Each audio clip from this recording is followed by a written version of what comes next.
नमस्कार और जानकारी की इस गहरी पड़ताल में आपका स्वागत है।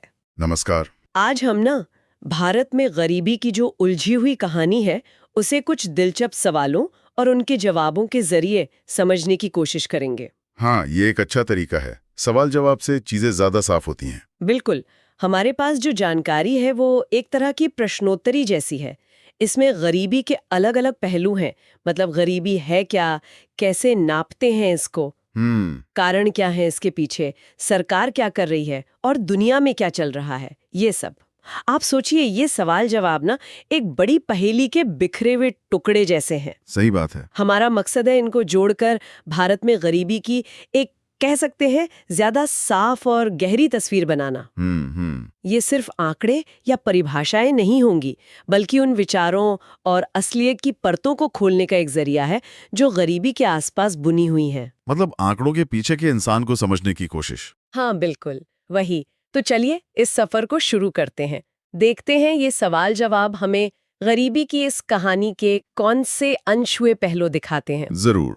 तो सबसे पहले ये समझना जरूरी है कि गरीबी को आखिर परिभाषित कैसे किया जाए। एक शब्द है जो हम अक्सर सुनते हैं, गरीबी रेखा। हाँ, पॉवर्टी लाइन। हाँ, पर ये रेखा खींची कैसे जाती है? पहले एक तरीका था जो कैलोरी की खपत पर आधारित था। जी। और दिलचस्प बात यह है कि तब ग्रामीण इलाकों के लिए रोजाना 2400 कैलोरी की जरूरत मानी जाती थी।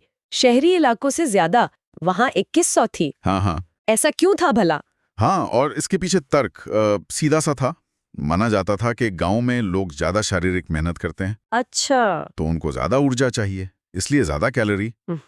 लेकिन जल्द ही ये महसूस किया गया कि गरीबी सिर्फ पेट भरने या कैलोरी गिनने तक की बात नहीं है। सही बात है। ये जिंदगी के कई और पहलुओं से जुड़ी है। इसीलिए अब गरीबी को समझने का नजरिया बदला है। तो अब क्या तरीका है? अब भारत सरकार, खासतौर पर नीति आयोग, एक ज्यादा, आप कह सकते हैं, व्यापक पैमाने का इस्तेमाल करती है। कौन सा? बहुआयामी गरीबी सूचकांक, MPI कहते हैं इसे। MPI? अच्छा, तो ये MPI वो पुरानी कैलोरी वाली सोच से कैसे अलग है? इसमें ऐसा क्या खास है? देखिए, MPI सिर्फ ये नहीं देखता कि किसके पास कितना पैसा है, हाँ। या वो कितना खर्च कर सकता है। ये गरीबी को ना 3 बड़े आयामों में दिखता है। 3 आयाम? कौन कौन से? हाँ, स्वास्थ्य, शिक्षा और जीवन स्तर। स्वास्थ्य, शिक्षा, जीवन स्तर, ठीक है। हाँ, और हर आयाम के अंदर फिर कई संकेतक हैं। जैसे स्वास्थ्य में पोषण देख लिया, बाल मृत्यु दर देख ली। शिक्षा में कितने साल स्कूल गए, स्कूल में हाजिरी है या नहीं। और जीवन स्तर में बहुत सी चीजें, खाना पकाने का ईंधन कौन सा है, सफाई कैसी है, पीने का पानी, बिजली, घर कैसा है, संपत्ति है या नहीं। ओह, तो काफी सारी चीजें हैं इसमें। जी। और ये जानना भी जरूरी है कि इसमें जैसे राजनीतिक स्थिरता जैसे कारक शामिल नहीं है। अच्छा। ये पूरी तरह से व्यक्ति और परिवार के जीवन की गुणवत्ता पर ही केंद्रित है। यानी ये सिर्फ जेब की गरीबी नहीं, बल्कि एक तरह से जीवन की गरीबी को मापने की कोशिश है। बिल्कुल, बिल्कुल सही समझा आपने। और जब हम इस नजरिए से देखते हैं तो कुछ, कह सकते हैं, चौंकाने वाले आंकड़े सामने आते हैं। जैसे 2005-06 में इसी MPI के हिसाब से भारत में लगभग 55% आबादी बहुआयामी गरीबी में जी रही थी। 55%? मतलब आधी से ज्यादा आबादी। हाँ, सोचिए, आधी से ज्यादा आबादी स्वास्थ्य, शिक्षा या जीवन स्तर के कई बुनियादी पैमानों पर वंचित थी। बाप रे।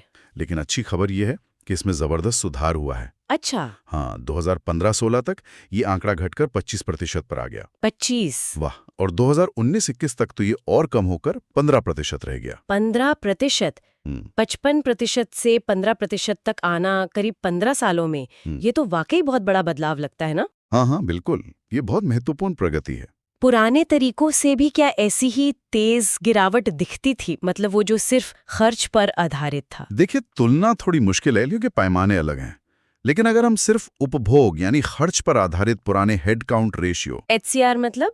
हेड काउंट रेशियो मतलब सीधे सीधे कितने प्रतिशत लोग एक तय न्यूनतम खर्च के स्तर से नीचे जी रहे हैं, ठीक है, तो 1993-94 में वो करीब 45% था। 45%? हाँ, गिरावट वहां भी हुई है, जाहिर है। लेकिन MPI हमें गरीबी की गहराई और उसके बदलते स्वरूप की, कह सकते हैं, ज्यादा बारीक समझ देता है। ये दिखाता है कि सुधार सिर्फ आय में नहीं हुआ, बल्कि जीवन के कई और जरूरी पहलुओं में भी हुआ है। क्या आप एमपीआई के अंदर के किसी संकेतक का उदाहरण दे सकते हैं जिससे ये और साफ हो जाए? जरूर जरूर।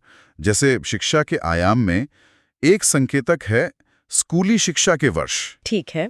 इसके मुताबिक अगर किसी परिवार में 10 साल या उससे ज्यादा उम्र का कोई भी सदस्य ऐसा है जिसने कम से कम 6 साल की स्कूली पढ़ाई पूरी नहीं की है, अच्छा। तो उस परिवार को शिक्षा के इस पहलू में वंचित माना जाएगा। हाँ। इसी तरह स्वास्थ्य में मातृ स्वास्थ्य एक अहम संकेतक है। ये सब चीजें मिलकर मानव गरीबी या ह्यूमन पॉवर्टी की जो अवधारणा है उसे दर्शाती हैं। मानव गरीबी। हाँ, मतलब मानव गरीबी का विचार सिर्फ न्यूनतम जरूरतें पूरी करने जैसे रोटी कपड़ा मकान से कहीं आगे जाता है। तो इसमें और क्या आता है? ये देखता है कि क्या लोगों को अच्छी शिक्षा मिल रही है, स्वास्थ्य सेवाएं, रहने लायक घर, काम की सुरक्षा है, क्या वे किसी तरह के भेदभाव से आजाद हैं। ये सब पहलू इंसान की गरिमा और उसकी क्षमताओं से जुड़े हैं। समझ गई। तो परिभाषाएं और आंकड़े जरूरी हैं, लेकिन गरीबी का असल चेहरा कैसा होता है? जमीनी हकीकत क्या है? इन सवाल जवाबों में कुछ इंसानी कहानियों की भी झलक मिलती है ना? हाँ बिल्कुल, वो जरूरी भी है। जैसे झारखंड में रांची के पास रहने वाले राम सरन का जिक्र है। वो शहर में दिहाड़ी मजदूरी करते हैं। सोचिए उनकी रोज की जिंदगी, सुबह काम की तलाश में निकलना, दिन भर की मेहनत, फिर शाम को अनिश्चित कमाई लेकर लौटना। हाँ, बहुत मुश्किल। और उनकी पत्नी शांता देवी, वो भी कहीं नौकरानी का काम करके महीने में करीब 1500 रुपए कमा लेती है। मतलब हर दिन एक संघर्ष है जी। एक और कहानी उत्तर प्रदेश में मेरठ के पास के गांव के लखा सिंह की है। उनके परिवार के पास अपनी कोई जमीन नहीं है। भूमिहीन। हाँ, ये छोटी छोटी झलकियां गरीबी से जुड़े किन बड़े मुद्दों की तरफ इशारा करती हैं? जाहिर है, एक तो जमीन का ना होना यानी भूमिहीनता। हाँ। और दूसरा काम की कमी या बेरोजगारी। हाँ। ये दो बड़ी चुनौतियां इन कहानियों से साफ उभरती हैं। बिल्कुल। हाँ, और ये जो व्यक्तिगत कहानियां हैं, ये उन समाजशास्त्री अवधारणाओं को समझने में मदद करती हैं जिनका इस्तेमाल गरीबी के विश्लेषण में होता है। जैसे कौन सी अवधारणाएं? एक महत्वपूर्ण अवधारणा है सामाजिक बहिष्कार या सोशल एक्सक्लूजन। सामाजिक बहिष्कार, इसका क्या मतलब हुआ? इसका मतलब है कि गरीब लोगों को अक्सर उन सुविधाओं, लाभों और अवसरों से दूर रखा जाता है जिनका फायदा समाज के बाकी बेहतर स्थिति वाले लोग उठाते हैं। अच्छा। ये सिर्फ पैसे की कमी नहीं है, बल्कि समाज की मुख्य धारा से कटावा महसूस करना भी है। जैसे हो सकता है अच्छी शिक्षा या स्वास्थ्य सेवाओं तक उनकी पहुंच ही ना हो, या उन्हें सामाजिक रूप से अलग थलग कर दिया जाए। और दूसरी अवधारणा क्या थी? दूसरी है भेद्यता या वल्नरेबिलिटी। भेद्यता। हाँ, इसका मतलब है कि कुछ खास समुदाय या व्यक्ति ऐसे होते हैं जिनके गरीब होने या बने रहने का खतरा दूसरों के मुकाबले ज्यादा होता है। मतलब वो ज्यादा रिस्क पर होते हैं। हाँ बिल्कुल, वे गरीबी के झटकों, जैसे मान लीजिए कोई बीमारी आ गई या बेरोजगारी हो गई या कोई बाढ़ सूखा जैसी प्राकृतिक आपदा आ गई, तो उसका सामना करने के लिए वो ज्यादा कमजोर स्थिति में होते हैं। कौन सी समूह हैं जिन्हें ज्यादा भेद्य या वल्नरेबल माना गया है? क्या ये सवाल जवाब इस पे कुछ बताते हैं? हाँ बिल्कुल। जानकारी के मुताबिक अनुसूचित जाति यानी एससी के परिवार और अनुसूचित जनजाति यानी एसटी के लोग ये अक्सर ज्यादा भेद्य माने जाते हैं। एक आंकड़ा ये भी बताता है कि 2011-12 में अनुसूचित जनजाति के लगभग 43% लोग अपनी बुनियादी जरूरतें भी पूरी नहीं कर पा रहे थे। 43%? ये तो बहुत ज्यादा है। बहुत बड़ी संख्या है। इसी तरह भेद्यता का एक और उदाहरण दिया गया है, एक शारीरिक रूप से अक्षम व्यक्ति। अच्छा। ऐसी परिस्थितियां गरीबी के दुष्चक्र में फंसने का खतरा बढ़ा देती हैं। सामाजिक बहिष्कार और भेद्यता, ये दोनों पहलू गरीबी को और गहरा बनाते हैं। ये तो हुई सामाजिक समूहों की बात। हाँ। क्या गरीबी पूरे भारत में एक जैसी फैली हुई है या राज्यों के बीच भी इसमें अंतर है? नहीं, पूरे भारत में तस्वीर एक जैसी बिल्कुल नहीं है। राज्यों के बीच गरीबी के स्तर में काफी ज्यादा अंतर देखने को मिलता है। अच्छा। हाँ, जैसे 2019-21 के एमपीआई आंकड़ों के हिसाब से देखें तो बिहार में गरीबी का अनुपात यानी एचसीआर सबसे ज्यादा था। बिहार में सबसे ज्यादा? जी। वहीं दूसरी तरफ केरला जैसे राज्य भी हैं जहां ये अनुपात 10% से भी कम था। 10% से कम केरल में? हाँ, तो ये दिखाता है कि क्षेत्रीय असमानताएं काफी ज्यादा है। केरल का उदाहरण दिलचस्प है। क्या इस जानकारी में कोई संकेत है कि केरल ने गरीबी कम करने के लिए क्या अलग किया, कुछ खास किया उन्होंने? हाँ, एक महत्वपूर्ण बात जो सामने आती है वो ये है कि केरल ने मानव संसाधन विकास पर बहुत जोर दिया। मानव संसाधन विकास मतलब लोगों की शिक्षा, उनका स्वास्थ्य, उनके कौशल विकास, इन चीजों में निवेश किया। अच्छा, ये इस विचार को पुष्ट करता है कि सिर्फ आर्थिक विकास हो जाना ही काफी नहीं है, लोगों की क्षमताओं को बढ़ाना भी गरीबी से लड़ने के लिए उतना ही जरूरी है। ये बात तो सही है। अच्छा, अगर हम थोड़ा पीछे मुड़कर देखें तो भारत में इतनी व्यापक गरीबी के ऐतिहासिक कारण क्या रहे होंगे, कुछ अंदाजा है? हाँ, एक बड़ा ऐतिहासिक कारण जिसका जिक्र मिलता है वो है ब्रिटिश औपनिवेशिक शासन। अच्छा, अंग्रेजों का राज। जी, उस दौर में भारत का आर्थिक विकास बहुत धीमा रहा, या कहिए हुआ ही नहीं, और नीतियां भी ऐसी थीं जिनसे भारतीय संसाधनों का सिर्फ दोहन हुआ। इसने गरीबी की जड़ों को और गहरा किया। आजादी के बाद से सुधार तो हुआ है, लेकिन वो ऐतिहासिक बोझ भी एक कारक रहा है। और शहरों में जो गरीबी दिखती है, झुग्गी झोपड़ियों में रहने वाले लोग, उसके पीछे क्या वजहें बताई गई हैं? शहरों में गरीबी बढ़ने का एक मुख्य कारण रहा है गांव से लोगों का पलायन, माइग्रेशन। हाँ, लोग गांव छोड़कर शहर आते हैं। बिल्कुल, लोग बेहतर रोजगार और जीवन की तलाश में शहरों की तरफ आते हैं, लेकिन अक्सर उन्हें वहां नियमित काम या अच्छी मजदूरी नहीं मिल पाती। उन्हें कम आय वाले अनियमित काम करने पड़ते हैं और रहने के लिए मजबूरन झुग्गी बस्तियों जैसी जगहों का सहारा लेना पड़ता है, जहां आप जानती हैं बुनियादी सुविधाओं का बहुत अभाव होता है। हाँ, ये तो है। तो ये शहरी गरीबी का एक जटिल चक्र बन जाता है। ये तो हुई भारत की बात। अगर हम दुनिया के पैमाने पर देखें, वैश्विक स्तर पर, तो गरीबी की क्या स्थिति है? क्या इसे मापने का कोई ग्लोबल पैमाना है? हाँ है। विश्व बैंक जो है वो विकासशील देशों में गरीबी की तुलना करने के लिए एक अंतर्राष्ट्रीय गरीबी रेखा का इस्तेमाल करता है। वो क्या है? फिलहाल ये $2.15 प्रति व्यक्ति प्रतिदिन है। ये क्रय शक्ति समता मतलब पीपीपी के आधार पर होता है। $2.15 रोजाना? हाँ, इस रेखा के नीचे रहने वाले लोगों को अत्यधिक गरीब माना जाता है, एक्सट्रीम पॉवर्टी। तो इस पैमाने के हिसाब से दुनिया में क्या रुझान दिख रहा है? कुछ सुधार हुआ है? हाँ, अच्छी खबर यह है कि वैश्विक स्तर पर अत्यधिक गरीबी में कमी आई है। अच्छा जी। 2010 में दुनिया की लगभग 16.27% आबादी इस रेखा से नीचे थी। 16% से ज्यादा। हाँ, जो 2019 में घटकर 9.05% रह गई। 9%? ये तो काफी कमी है। बिल्कुल, ये एक महत्वपूर्ण उपलब्धि है। और अगर हम अपने पड़ोसियों की बात करें तो हाल के सालों में चीन ने इस मामले में काफी प्रगति की है। वहां $2.15 प्रतिदिन से कम आय वाली आबादी का प्रतिशत काफी कम हो गया है। चीन में काफी सुधार हुआ। जी, ये तो सकारात्मक रुझान है, लेकिन क्या कोई चिंता की बात भी है वैश्विक स्तर पर? कोई ऐसी जगह जहां गरीबी बढ़ रही हो? हाँ, एक चिंताजनक पूर्वानुमान भी सामने आया है। ऐसा अनुमान है कि 2030 तक दुनिया के हर 10 अत्यधिक गरीब लोगों में से लगभग 9 उप सहारा अफ्रीका क्षेत्र में रह रहे होंगे। 9 में से 10? हाँ, सब सहारन अफ्रीका लगभग। हाँ, ये दिखाता है कि गरीबी का बोझ दुनिया के कुछ हिस्सों में बहुत ज्यादा केंद्रित होता जा रहा है। ये तो चिंता की बात है। बिल्कुल, और इसी बड़ी चुनौती को देखते हुए संयुक्त राष्ट्र के जो सतत विकास लक्ष्य हैं, यानी SDGs, वो बहुत अहम हो जाते हैं। SDGs, हाँ, सुना है इनके बारे में। इनके बारे में थोड़ा और बताइए ना। सतत विकास लक्ष्य या SDGs ये 2015 में संयुक्त राष्ट्र के सभी सदस्य देशों ने अपनाए थे।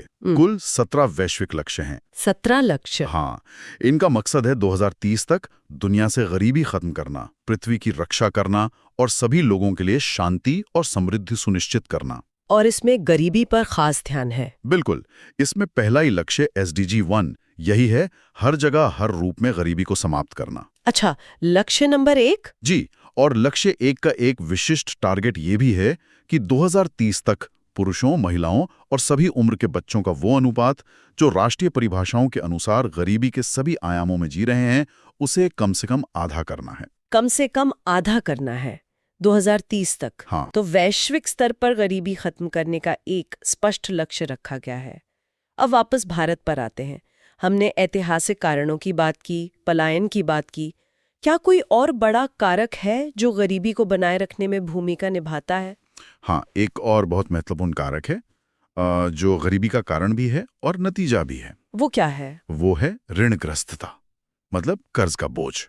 इंडेटेडनेस। कर्ज का बोझ, हाँ ये तो बहुत सुना है। जी, गरीब परिवार अक्सर बचत नहीं कर पाते। अब जब उन्हें पैसों की जरूरत पड़ती है, चाहे वो खेती के लिए हो या घर में कोई बीमार हो गया या कोई शादी ब्याह जैसा सामाजिक काम हो, तो उन्हें उधार लेना पड़ता है। और अक्सर ये उधार ऊंची ब्याज दरों पर मिलता है या बहुत जोखिम भरी शर्तों पर। हाँ, साहूकारों से या बिल्कुल। इससे वे कर्ज की एक ऐसे जाल में फंस जाते हैं जिससे बाहर निकलना बहुत मुश्किल हो जाता है और ये उन्हें और गरीबी में धकेल देता है। ये तो एक दुष्चक्र जैसा लगता है। बिल्कुल है। तो इन तमाम चुनौतियों से, मतलब ऐतिहासिक बोझ है, पलायन है, सामाजिक बहिष्कार, भेद्यता, फिर ये कर्ज का जाल, इन सब से निपटने के लिए भारत सरकार की रणनीति क्या है? क्या कोई मुख्य दिशा है? हाँ, देखिए, जो मौजूदा गरीबी विरोधी रणनीति है वो मुख्य रूप से 2 स्तंभों पर टिकी हुई बताई गई है। 2 स्तंभ कौन से? पहला है आर्थिक विकास को बढ़ावा देना, प्रोमोटिंग इकोनॉमिक ग्रोथ। अच्छा, इकोनॉमिक ग्रोथ। हाँ, विचार ये है कि अगर अर्थव्यवस्था बढ़ेगी तो रोजगार के अवसर पैदा होंगे, लोगों की आय बढ़ेगी। ठीक है। और दूसरा? दूसरा स्तंभ है लक्षित गरीबी विरोधी कार्यक्रम। Targeted anti poverty programmes. लक्षित कार्यक्रम। हाँ, मतलब ऐसी योजनाएं बनाना जो सीधे गरीबों की मदद के लिए हों, उनकी जरूरतों को ध्यान में रखकर बनाई गई हों। अच्छा, तो ये लक्षित कार्यक्रम कौन कौन से हैं? क्या इन सवाल जवाबों में कुछ उदाहरण मिलते हैं इनके? बिल्कुल बिल्कुल, कई महत्वपूर्ण योजनाओं का जिक्र है इसमें। एक बहुत बड़ा नाम तो है महात्मा गांधी राष्ट्रीय ग्रामीण रोजगार गारंटी अधिनियम। हाँ, MGNREGA, मनरेगा। हाँ, मनरेगा, जो 2005 में लागू हुआ था। इसका मुख्य उद्देश्य क्या है कि ग्रामीण इलाकों में हर उस परिवार को जिसके वयस्क सदस्य अकुशल शारीरिक श्रम करने को तैयार हैं, उन्हें साल में कम से कम 100 दिनों का गारंटी शुदा मजदूरी वाला रोजगार देना है। 100 दिन का काम पक्का? जी, ये न सिर्फ आय का एक जरिया बनता है बल्कि ग्रामीण अर्थव्यवस्था को भी सहारा देता है। MGNREGA की एक और खास बात का जिक्र है, शायद महिलाओं से जुड़ी हुई। हाँ, ये बहुत महत्वपूर्ण है। इस कानून के तहत जो भी रोजगार दिया जाएगा उसका कम से कम 1/3 हिस्सा महिलाओं के लिए आरक्षित रखा गया है। 1/3 महिलाओं के लिए? ये तो अच्छी बात है। बिल्कुल, ये महिला सशक्तिकरण की दिशा में भी एक बड़ा कदम है। उन्हें आर्थिक रूप से आत्मनिर्भर बनाने में मदद करता है। बच्चों के पोषण स्तर को सुधारना, ठीक है, और साथ ही स्कूलों में बच्चों का दाखिला बढ़ाना और उन्हें पढ़ाई बीच में छोड़ने से रोकना, ड्रॉप आउट कम करना। हाँ, पोषण और शिक्षा दोनों ही गरीबी से लड़ने के लिए जरूरी हैं। बिल्कुल। फिर है प्रधानमंत्री सुरक्षित मातृत्व अभियान, PMSMA। सुरक्षित मातृत्व अभियान? हाँ, ये 2016 में शुरू हुआ। इसका लक्ष्य है गर्भवती महिलाओं को निश्चित दिन पर अच्छी गुणवत्ता वाली प्रसव पूर्व देखभाल मिले ताकि मां और शिशु मृत्यु दर को कम किया जा सके। ये स्वास्थ्य से जुड़ा हो गया? हाँ, ये सीधे स्वास्थ्य आयाम पर काम करता है। और एक योजना शायद रसोई गैस से जुड़ी हुई भी है, उज्ज्वला योजना। हाँ, बिल्कुल, प्रधानमंत्री उज्ज्वला योजना, PMUY। इसका उद्देश्य है गरीब परिवारों को खाना पकाने के लिए स्वच्छ ईंधन यानी LPG कनेक्शन उपलब्ध कराना, ताकि उन्हें लकड़ी या उपले के धुएं से जो स्वास्थ्य समस्याएं होती हैं उनसे बचाया जा सके। इसके लाभार्थी कौन है? इसके लाभार्थियों में BPL यानी गरीबी रेखा से नीचे वाले परिवार, अनुसूचित जाति, अनुसूचित जनजाति, वनवासी, ये सब शामिल हैं। लेकिन जैसा कि साफ किया गया है, अमीर शहरी परिवार इसके दायरे में नहीं आते। अच्छा, तो ये योजनाएं दिखाती हैं कि गरीबी के अलग अलग आयामों पर रोजगार, पोषण, स्वास्थ्य, जीवन स्तर, सब पर ध्यान देने की कोशिश की जा रही है।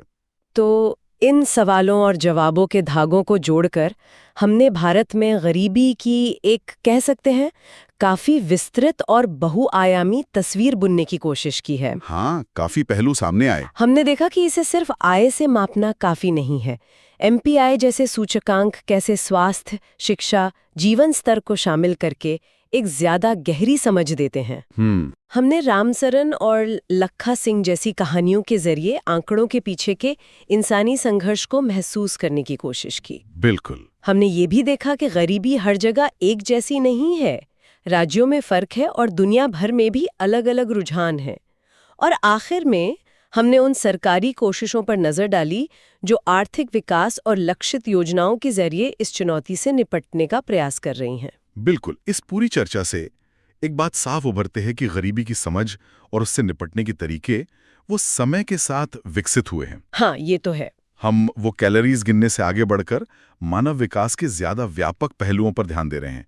और MPI में जो भारी गिरावट दिखी है, 55% से 15%, वो ये दिखाती है कि बहुआयामी दृष्टिकोण से किए गए प्रयास असरदार हो सकते हैं। मनरेगा हो, पीएम पोषण हो या उज्ज्वला योजना हो, ये इस बात का सबूत है कि समस्या की जड़ तक पहुंचने और उसके खास पहलुओं को संबोधित करने के लिए ठोस कदम उठाए जा रहे हैं। लेकिन चुनौती तो अभी भी है। हाँ, बिल्कुल। साथ ही ये भी मानना होगा कि 15% बहुआयामी गरीबी का आंकड़ा भी करोड़ों लोगों के जीवन में बुनियादी सुविधाओं की कमी को दर्शाता है। चुनौती अभी भी बहुत बड़ी है और लगातार प्रयासों की जरूरत है। इस सारे बातचीत के बाद एक सवाल मेरे मन में रह जाता है, जिस पर शायद हमें और सुनने वालों को भी सोचने की जरूरत है। बताइए। हमने प्रगति देखी, योजनाओं की बात की, आंकड़ों को समझा, लेकिन इन सब के बावजूद गरीबी की वो कौन सी अदृश्य या ज्यादा गहरी संरचनात्मक बाधाएं हो सकती हैं? शायद हमारी सामाजिक सोच में कुछ हो, अवसरों तक पहुंच में गहरी असमानताएं हो, या व्यवस्था में कहीं कुछ अटका हुआ हो। अच्छा सवाल है। जो अभी भी सबसे बड़ी चुनौती बनी हुई है, वो कौन सी जड़ें हैं जिन पर शायद ये सवाल जवाब सीधे तौर पर रोशनी नहीं डालते हैं, लेकिन जो गरीबी को शायद पीढ़ी दर पीढ़ी बनाए रखने में अहम भूमिका निभाती होंगी? ये सोचने वाली बात है, बिल्कुल। इस विचार के साथ हम आज की ये पड़ताल यहीं समाप्त करते हैं। सुनने के लिए धन्यवाद। धन्यवाद।